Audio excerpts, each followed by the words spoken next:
picture me upon your knee, just tea for two and two for tea. Me for you and you for me alone. Nobody nears, just sitters or haters, no friends or relations on weekend vacations. They won't know that you have a telephone. Dear, day you break and you awake, and I will bake a sugar cake for you to take, for all the boys to see. We will raise a family, a boy for you and a girl for me. Can't you see how happy we will be?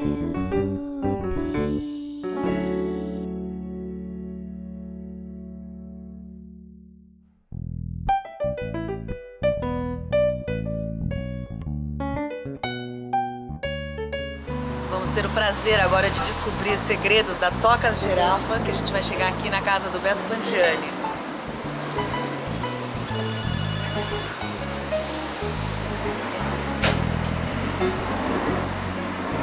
Alô! Que delícia!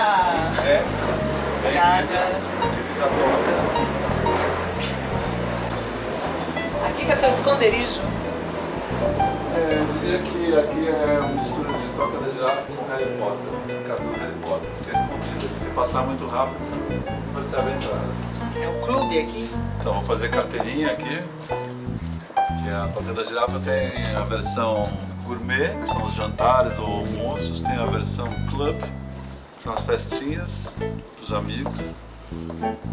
Aí tem também a versão, vamos dizer assim, dos encontros espirituais, assim, para debater temas existenciais. Esse é o bailinho na Toca da Girafa, produzido por Beto Pandiani, que a gente vai conversar já já no programa Tea for Two, segundo programa. Bem-vindos. Ó, o segredo da pista de dança boa é ela ser pequenininha e ficar na cozinha, surpreendendo. Gourmet, você cozinha? Não, eu compro comida leofilizada. Não, brincadeira. Eu faço um risotinho, tal, uma salada, coisa simples assim, mas... Um chá você sabe fazer? Chá eu sei fazer. Mas tem os amigos que cozinham, né? A gente tem muitos amigos chefes. É um lugar escondido, é um oásis aqui no meio de São Paulo, não é isso aqui. Esses são lenços budistas, né? É, eu ganhei de um amigo e coloquei aqui. Minha mãe entrou aqui e falou, parecia festa caipira. Acabou com a minha bandeirinha. Licença. Oi, estamos no segundo programa Tea for Two. Tenho o prazer de vir entrevistar aqui na sua própria casa, Beto Pandiani, que há 14 anos veleja pelo Brasil e pelo mundo todo, já ganhando vários prêmios nacionais e internacionais. Escreveu um livro também, que eu trouxe inclusive aqui, que depois a gente vai conversar sobre esse livro também, O Mar é Minha Terra, onde ele conta a sua última travessia e mescla com todas as outras, são 6 grandes travessias, que a gente vai conversar também. Agora, tem um detalhe, eu conheço o Beto antes disso tudo, antes desse grande famoso velejador, que ele tinha uma casa muito bacana aqui em São Paulo, que era a Aeroanta, primeiro teve o Singapura, depois o Aeroanta, que era uma casa onde muita gente tocou aqui em São Paulo, eu inclusive com o Luni tive o prazer de tocar algumas vezes, e onde aconteceram várias jam sessions, onde muita gente que está tocando ainda hoje participou, começou, bagunçou, se encontrou, mesclou sons e ideias. Estamos aqui está ele. Essa aqui é a nossa querida Natália, musa inspiradora das antas. Todas as antas amavam, continuam amando, mas na época todo mundo era aquela imagem impossível, cantora, misteriosa do Luni. É um personagem bem escolhido, né? Não só, eram vários, todo mundo daquela banda lá era uma personalidade, vamos dizer assim. Vou fazer um chazinho na minha chaleira. Tão bonitinha essa chaleira. Eu tinha uma chaleira. Aliás, A cozinha do barco se resume a uma chaleira como essa e um fogareiro de uma boca a gás, onde a gente esquenta a nossa comida liofilizada. E a nossa comida em 2 momentos do dia a gente fica muito feliz, né? Que é a hora do almoço e do jantar, que a gente come uma comida quentinha,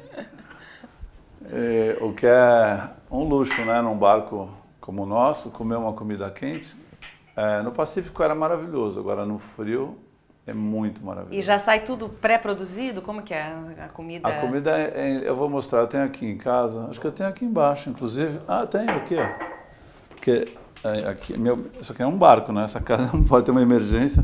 Esse aqui é um prato de batata, queijo e brócolis. E esse aqui é uma pasta bolonhesa. Quer dizer... Come-se bem? Tem um gosto bom? Maravilhoso. Você abre aqui, joga água quente, fecha, um papel aluminizado, ela tipo vira um copinho. E depois de 15 minutos está pronta. Imagino que deve ter uma questão muito de saúde também, né? De que você tem que ter uma coisa bem regular para também manter uma forma ali, né? Porque se acontecer qualquer... A gente come bem, o nosso cardápio é feito por nutricionista, a gente tem frutas secas, tem castanhas, tem que comer coisas calóricas às vezes, né? Então salame, presunto cru, bacon.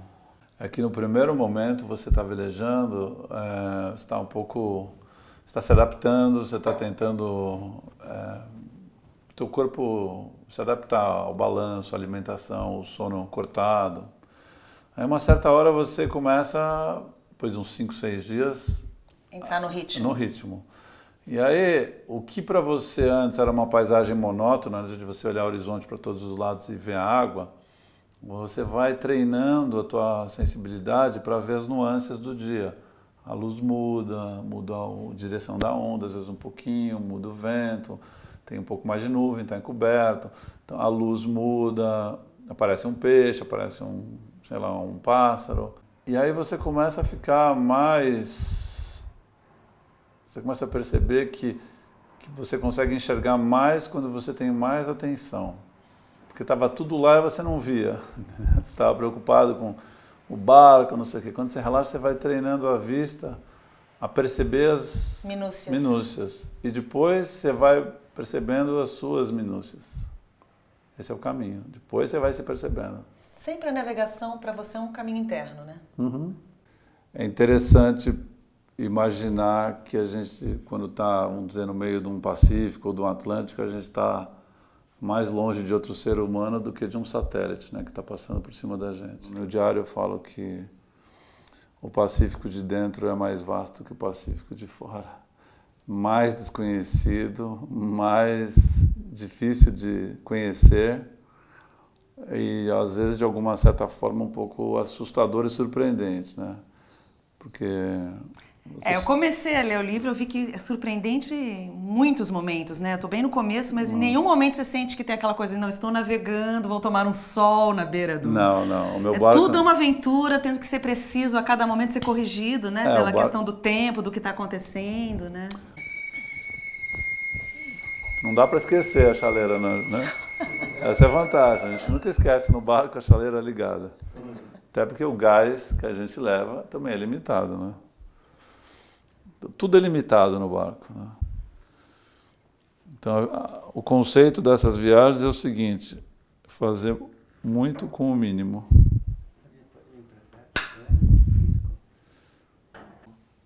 O livro que me inspirou a fazer muitas dessas coisas aqui é esse aqui, que é o Kon-Tiki.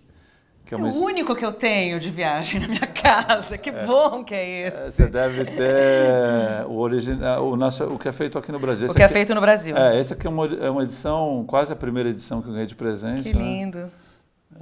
E esse você leu, assim... Há 15 anos de idade eu tinha. 15 anos. Esse é o livro que a maioria das pessoas que foi para o mar leu quando era criança. Vamos dizer assim, é um livro que inspira muito, né? Você leu esse livro, não? Não, não li.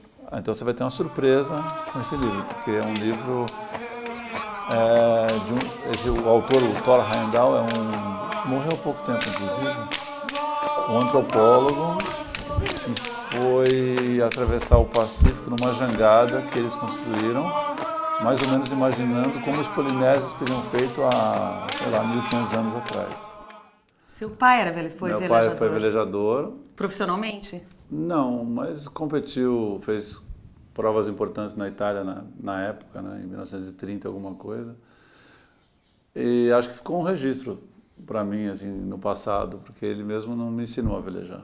No dia que eu subi no barco, eu falei, é isso aqui que eu faço. Você viu que era seu lugar? É, o mar é minha terra mesmo. E eu me sinto muito à vontade no barco, assim, o barco... Hoje eu posso dizer que o barco, quando eu subo no barco, ele é uma extensão do meu corpo, até porque o barco é pequeno, né? Então, não falei bem disso. Na verdade, essas viagens todas foram com um veleiro pequeno, sem... catamarã sem cabine. Sem cabine. A jangada high-tech, a minha jangadinha. E uma coisa que é interessante é que o mar, ele é um lugar que ensina. Quem vai ao mar acaba aprendendo muita coisa, não só sobre o mar, mas sobre si.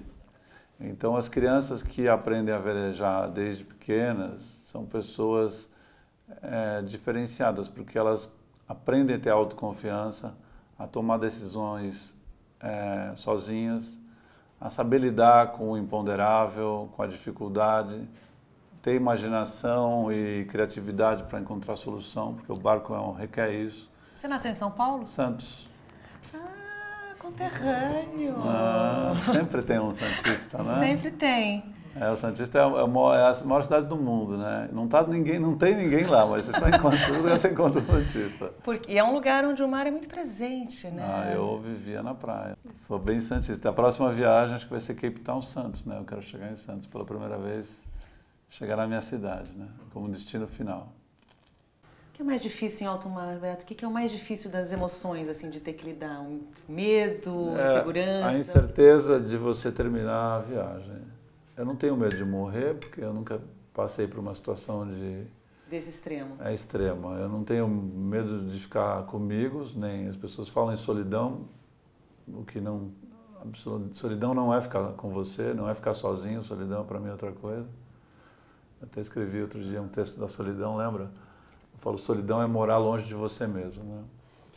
Mas no mar, como o nosso barco é muito pequeno, e a gente vive num limite, né, extremo do barco, né? Ele quebrar não é algo surpreendente, por mais que a gente se prepare e tudo mais. Então, a gente fica o tempo todo se perguntando, será que a gente vai chegar do outro lado?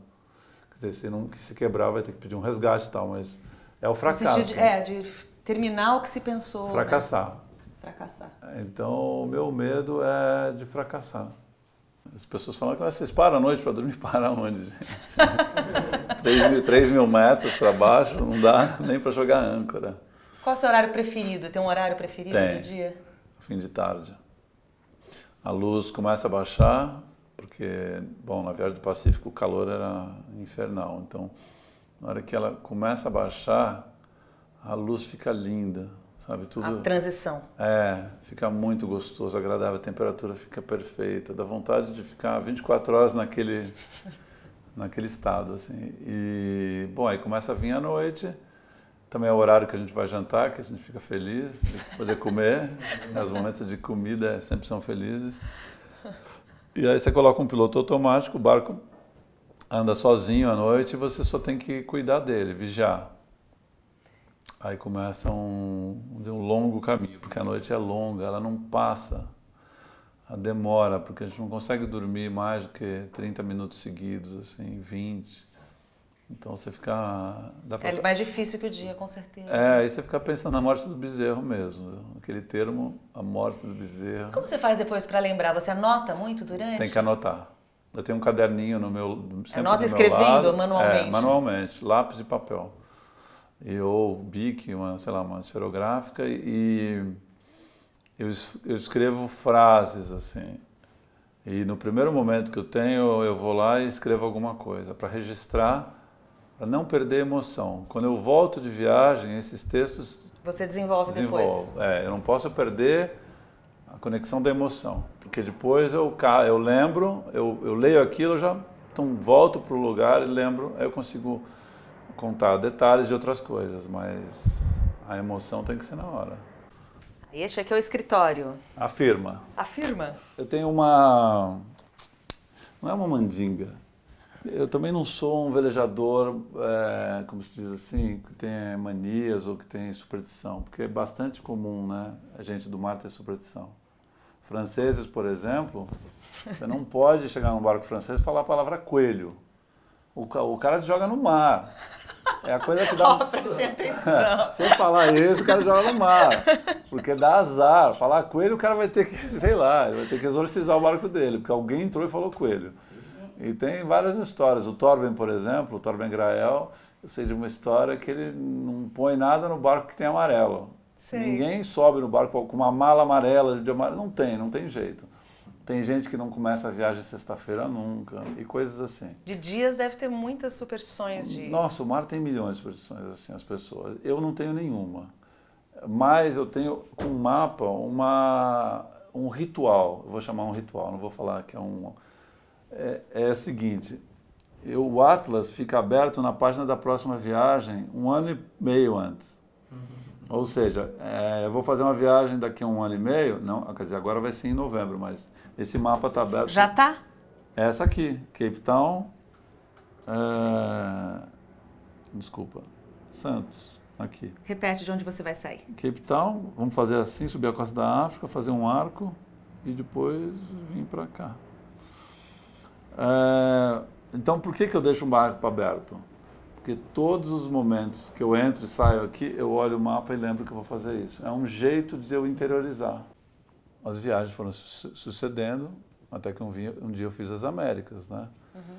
E um dia eu estava à noite na barraca, no barco, isso numa viagem que a gente dormia parando, e eu falei assim, será que eu consigo lembrar da viagem da Patagônia inteira, todos os lugares que a gente dormiu, de Porto Montt ao Cabo Rona, ao Rio de Janeiro, e eu, de olhos fechados, fui mentalizando. Foi fazendo um exercício para você mesmo.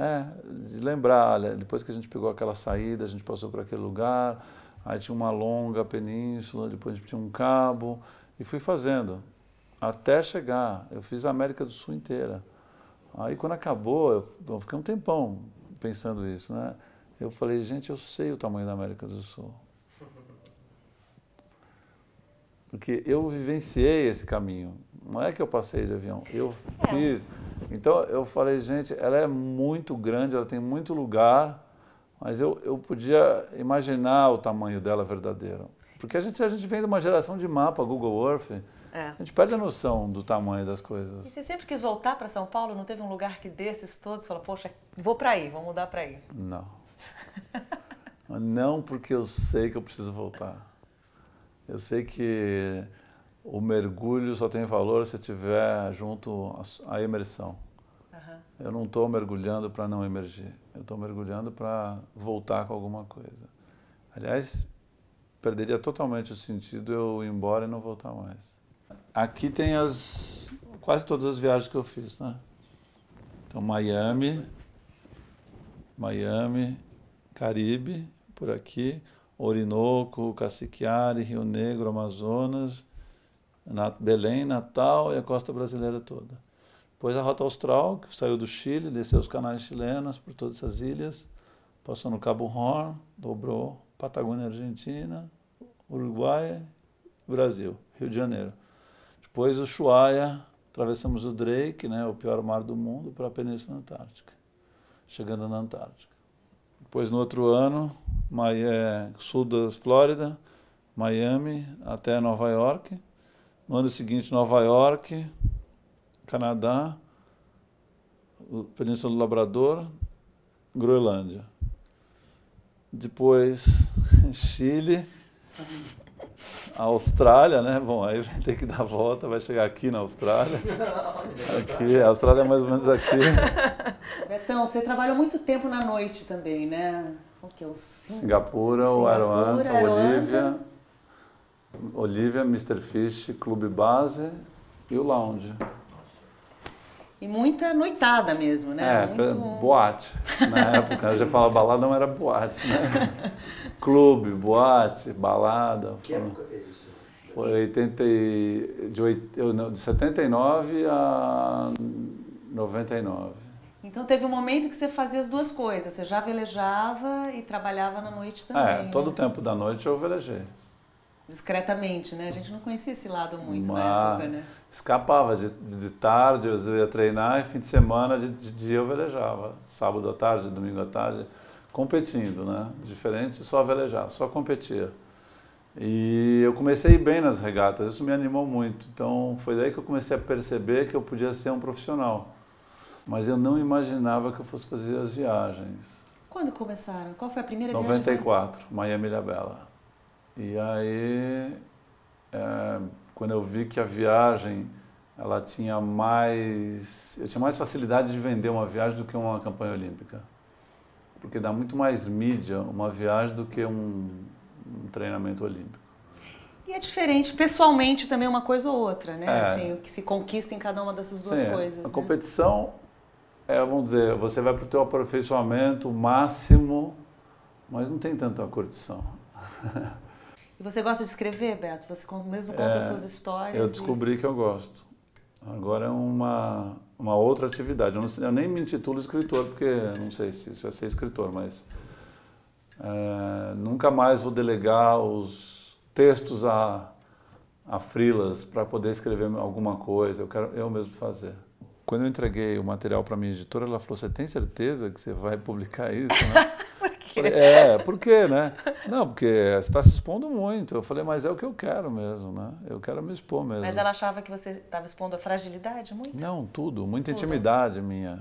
Sei. Eu falei, não, mas se eu não fizer o livro assim, para mim não vai ter nenhuma... Quando foi o lançamento do livro? 2 anos atrás. A graça é eu realmente escrever mostrando todos esses lados. O lado imperfeito, o lado que está buscando melhorar, o lado que eu já me desenvolvi. Tem muita coisa engraçada no livro, né? O lado emotivo, né? Dos encontros. Você vai chegar num momento aí que você vai ver que eu encontro minhas irmãs, que eu não conhecia, que é um momento que muita gente chora. Depois eu te conto. Se você é chorona, você vai chorar bastante. Olha, eu já me emocionei bem no começo, porque realmente a gente sente isso, né? Peraí, você está na página 67, vamos ver onde a Natália está. Olha, eu abri na 67, então. Peraí, antes, vamos ver o diário aqui, só para... eu estou contando a viagem em Miami-Ilhabela, que é a primeira viagem que eu fiz. Foi a viagem que mais coisa errada aconteceu. Por isso que eu estava com essa impressão. Eu estou contando a história aqui que o Blue Merlin está atrás de um peixinho. Não sei se chegou aqui. Você tá Sabe em que parte eu tô? Eu tô numa parte que vocês estavam viajando. Você estava num barco com mais uma pessoa. E tinha um outro barco onde vocês se afastaram. E o combinado é que o barco que tinha uma dupla não era para se afastar. Por isso que nos perdemos. Vocês se perderam. E quem estava em vantagem ali, que não estava com o barco quebrado, que era o outro barco. Que era para dar o apoio, e não era deu um isso? sururu isso aí, menina. Deu uma conversa longa. Qual foi o último livro que você levou na última viagem? Eu levei um livro célebre de um francês que deu uma volta e meia no mundo sem parar, há muito tempo atrás, que chamava O Longo Caminho. E o autor chama Bernard Montessier, que é o próprio velejador. E o interessante desse livro, que não é um livro para velejadores, é porque ele tem uma veia muito filosófica. Então, num certo momento, ele começa a conversar com os pássaros, com o barco. E, inicialmente, ele estava competindo a primeira regata Volta ao Mundo. E lá pelas tantas ele falou, que eu não quero ganhar uma regata, eu quero continuar no meu lugar que eu sou livre, né? Nesse lugar. Se eu voltar para lá, para a França ou para a Inglaterra, eu não vou mais ter a minha liberdade. Então ele continuou. Mas ele terminou a regata? Ele abriu mão de ganhar. Então ele deu uma volta e meia no planeta sem parar. Um barco, isso em 1960.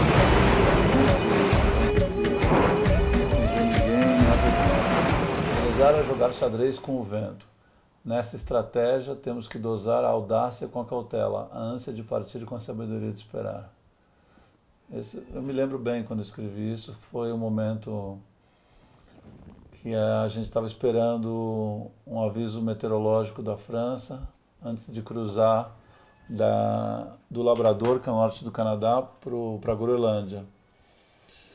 E então a gente toma muitas decisões no barco e muitas vezes a nossa decisão depende de uma informação que está vindo do outro lado do planeta, que isso é uma coisa interessante, né? Você confiar em alguém que, sei lá, 10 mil milhas de lá sabe mais do que está acontecendo no lugar do que você mesmo, né? E você usa essa informação para tomar a tua decisão.